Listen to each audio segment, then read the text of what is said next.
Yeah. Boxing aficionados. What's up? What's going on? Hey, yo, check this out. You know, it always amazes me how it is that the boxing fan is so prone to create controversy out of nothing at all. It's almost like so-called hardcore boxing fans are addicted to drama, to controversy, to disease, dis-ease, you know? And what prompts me to make this observation, once again, today, is all these videos and pundits, boxing channels that are painting Kenny Porter's decision to throw in the towel in a negative light. You understand? Some people who, I've even seen one boxing channel on YouTube that claimed in a certain way that Kenny Porter sold out and the fix was in, and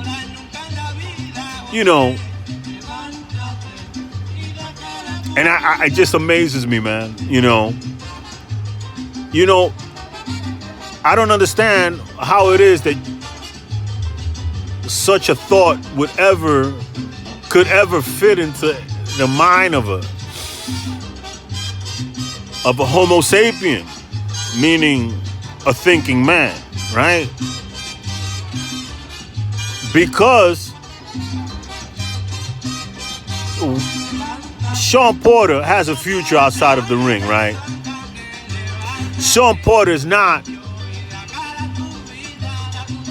a lifer per se in boxing where he needs to, boxing to feed himself, right? That's not Shawn Porter's story moving forward. It's not. That's all thanks to Kenny Porter and the way he raised his child in the sport and his expert managerial contribution to his son's career and the upbringing that he's given that child, his son, Shawn Porter.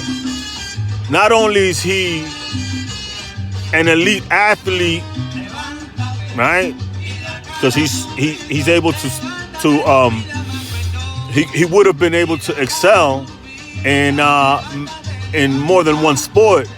Football, the other one. He could have gone to college on a scholarship, apparently. But he also managed to make him an intelligent, eloquent man of dignity, right? Who has been able to parlay his boxing career into a career in front of the camera because he's known how to act. He's had a clean-cut image.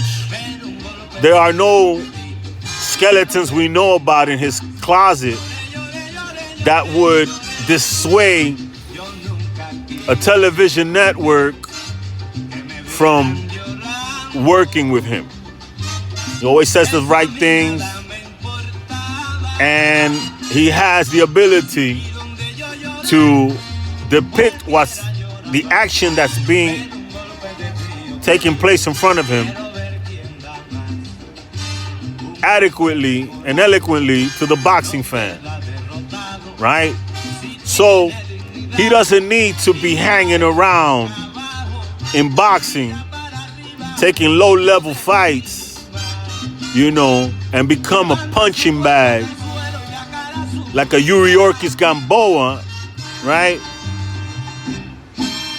Where at this stage of his career, he would need to be, a good name on somebody's resume, right? That's not going to be Shawn Porter's story. Shawn Porter's story is going to be very reminiscent of Tim Bradley's, right? Very reminiscent of Andre Ward's. Walked away from the game with a future ahead of him. So if you know that and you're Kenny Porter and you're watching your son, right, getting ready to get served into, a coup de grace, he's getting ready to be served a coup de grace, the punch to get him out of there, right? Why not save him that unnecessary punishment? Why not stop the fight right there when you know what's happening next? You know that the animal, the beast that he's facing is a fierce finisher who goes in for kills. Terrence Crawford goes in for kills.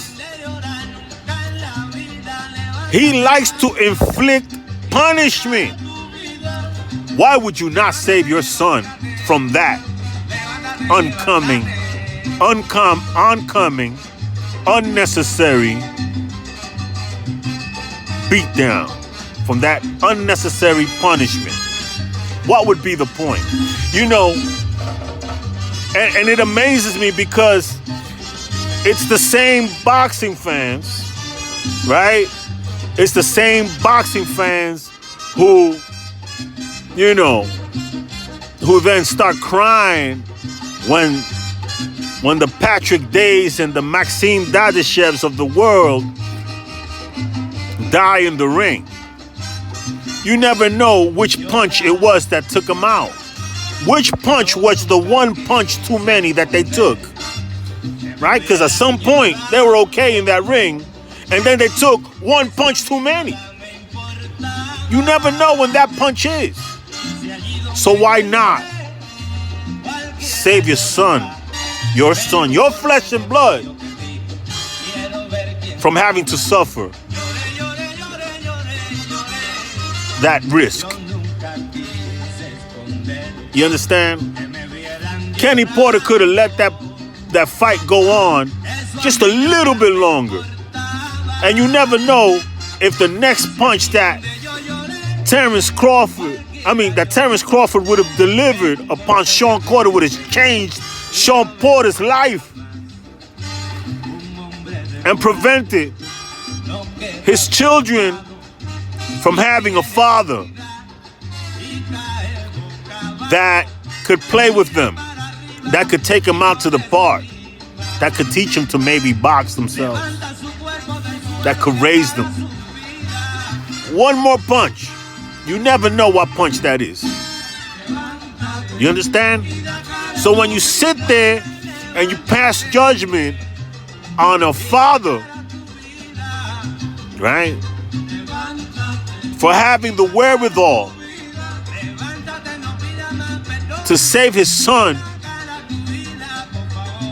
from having to suffer possibly that kind of fate, you make me sick.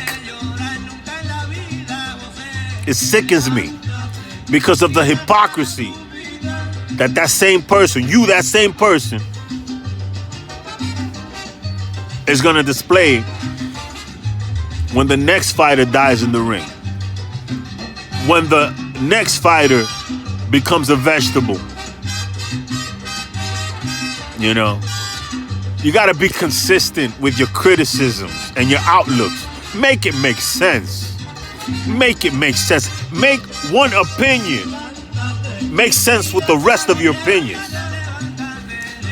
Don't just be knee-jerk trying to, create controversies where there really, really doesn't need to be any. For looks, for likes, for attention. You're full of shit. All of y'all that engage in that behavior. It's crazy. It's crazy.